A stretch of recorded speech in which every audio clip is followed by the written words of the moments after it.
Hello കൂട്ടുകാരെ, എല്ലാവർക്കും തന്നെ നാട്ടുമ്പുറത്തുകാരി നമ്മുടെ യൂട്യൂബ് ചാനലിലേക്ക് സ്വാഗതം. ഇന്ന് നമ്മൾ തയ്യാറാക്കാൻ പോകുന്നത് അവലോസ് പൊടിയാണ് കേട്ടോ. അതും പുഴുങ്ങലരി ഉപയോഗിച്ചാണ്. പുഴുങ്ങലരി തലേന്ന് തന്നെ നമ്മൾ വെള്ളത്തിട്ട് കുതിർത്തെടുത്തിരിക്കുകയാണ് കേട്ടോ. അതുകൊണ്ട് തന്നെ നന്നായിട്ട് കുതിർന്ന് കിട്ടിയിട്ടുണ്ട്. അപ്പം പെട്ടെന്ന് തന്നെ നമുക്ക് പൊടിഞ്ഞും കിട്ടും കേട്ടോ. അതിനാണ് നമ്മൾ തലേന്ന് തന്നെ പുഴുങ്ങലരി വെള്ളത്തിലിട്ട് വെക്കുന്നത്. അത്യാവശ്യം തരിയോട് കൂടി വേണം നമ്മൾ പൊടിച്ചെടുക്കാൻ. ഇങ്ങനെ പുട്ടിൻ്റെ പരുവത്തിലാണ് കേട്ടോ നമ്മൾ പൊടിച്ചെടുത്തിരിക്കുന്നത്. നന്നായിട്ട് തന്നെ നമുക്ക് പൊടിഞ്ഞും കിട്ടിയിട്ടുണ്ട്.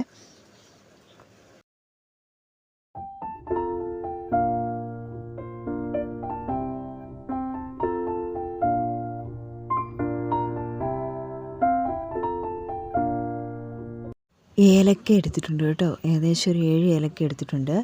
ഇനി കുറച്ച് ചെറിയ ജീരകവും കൂടിയാണ് കേട്ടോ എടുത്തിരിക്കുന്നത്. ഏലക്കയേക്കാളും കൂടുതൽ ചെറിയ ജീരകം എടുക്കുന്നതായിരിക്കും കേട്ടോ വളരെ നല്ലത്. നമ്മൾ ചെറിയ ജീരകവും ഏലക്കയൊക്കെ കൂടി നമ്മൾ ഇടിമുട്ടിക്കകത്ത് ഇടിച്ചെടുക്കുകയാണ് കേട്ടോ ചെയ്യുന്നത്. ഏലക്കയും ചെറിയ ജീരകവും ഇടിച്ചത് നമ്മൾ ഇട്ട് കൊടുക്കുന്നുണ്ട് കേട്ടോ. ചെറിയ ജീരകം അല്പം അധികം എടുത്താലും വലിയ കുഴപ്പമൊന്നുമില്ല. നല്ല ടേസ്റ്റാണ് കേട്ടോ. ഇങ്ങനെ അവലോസ് പൊടി വറക്കുമ്പോൾ ചെറിയ ജീരകം ഇച്ചിരി അധികം ഇടുന്നത് തന്നെയാണ് ഏറ്റവും നല്ലത്. അതനുസരിച്ച് ഈ അവലോസിൻ്റെ ടേസ്റ്റ് ഒന്ന് കൂടിക്കൊണ്ടേ ഇരിക്കും കേട്ടോ. പിന്നെ കുറച്ച് കറിവേപ്പിലയാണ് കേട്ടോ ഇട്ട് കൊടുക്കുന്നത്. നമ്മുടെ വീട്ടിൽ എന്തായാലും കറിവേപ്പില ഉണ്ടാവുമല്ലോ. നമ്മുടെ വീട്ടിൽ അത്യാവശ്യമുള്ള സാധനങ്ങളൊക്കെ തന്നെ മതി അവലോസിന് ഇട്ട് കൊടുക്കാൻ. പിന്നെ ഒരു മുഴുത്ത തേങ്ങയാണ് കേട്ടോ എടുത്തിരിക്കുന്നത്. ഒരു തേങ്ങ അപ്പടി എടുത്തിട്ടുണ്ട്. തേങ്ങ എത്രത്തോളം ഇട്ട് കൊടുക്കുന്നോ അത്രത്തോളം നമ്മുടെ അവലോസ് രുചികരമാണ് കേട്ടോ. നന്നായി തന്നെ തേങ്ങയൊക്കെ ഇട്ട് കൊടുത്തിട്ടുണ്ട്. ഇനി ഇതെല്ലാം കൂടി നന്നായിട്ടൊന്ന് തിരുമ്മി എടുക്കണം കേട്ടോ. തിരുമ്മി കുറച്ച് നേരം വെക്കണം. ഒരു 2 മണിക്കൂർ നമ്മളിത് വെച്ചിരുന്നു കേട്ടോ. എല്ലാ ഭാഗവും നന്നായിട്ട് ഇളക്കണം. എങ്കിലേ ഈ ജീരകവും അതുപോലെ തന്നെ ഏലക്കയുടെ ടേസ്റ്റും പിന്നെ തേങ്ങയൊക്കെ എല്ലായിടത്തും എത്തണം. അതുപോലെ തന്നെ ഉപ്പ് നീരാണ് കേട്ടോ ഒഴിച്ചിരിക്കുന്നത്. ഒരു 5-6 സ്പൂണ് ഉപ്പ് നീര് തന്നെ നമ്മൾ ഒഴിച്ചിട്ടുണ്ട് കേട്ടോ.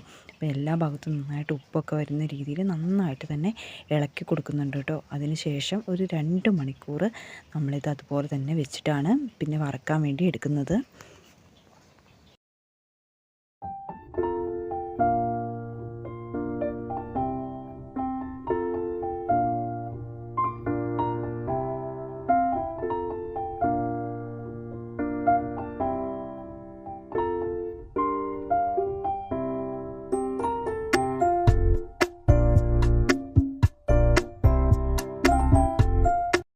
നല്ല രീതിക്ക് തന്നെ നമ്മൾ അവലോസ് പൊടി തിരുമ്മി വെച്ചിരുന്നു കേട്ടോ. ഏകദേശം 2 മണിക്കൂറായി. ഇനി ഇത് നമുക്ക് അടുപ്പിൽ വെച്ച് നന്നായിട്ട് ഇളക്കി കൊടുക്കണം കേട്ടോ.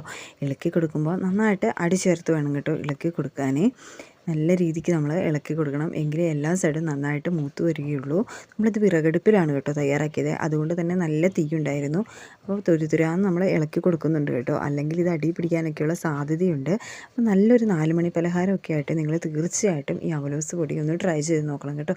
ഈ ഇളക്കൽ കാണുമ്പോൾ വലിയ പണിയൊന്നും ഇല്ലെങ്കിലും അതത്ര സുഖകരമല്ല കേട്ടോ. ഞാനും അമ്മച്ചി മാറിയാണ് കേട്ടോ ഇളക്കിയത്.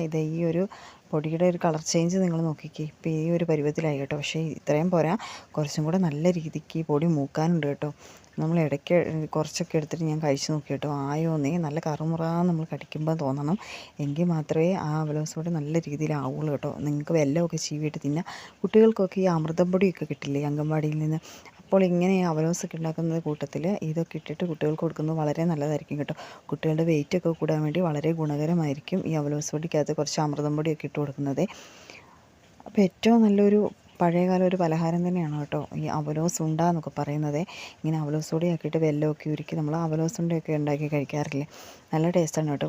നല്ല കിടിലൻ അവലോസ് പൊടി ഇവിടെ റെഡി ആയിട്ടുണ്ട് കേട്ടോ. അപ്പോൾ ഈ വീഡിയോ ഇഷ്ടമായ എല്ലാ കൂട്ടുകാരും എൻ്റെ ചാനൽ സപ്പോർട്ട് ചെയ്യണേ.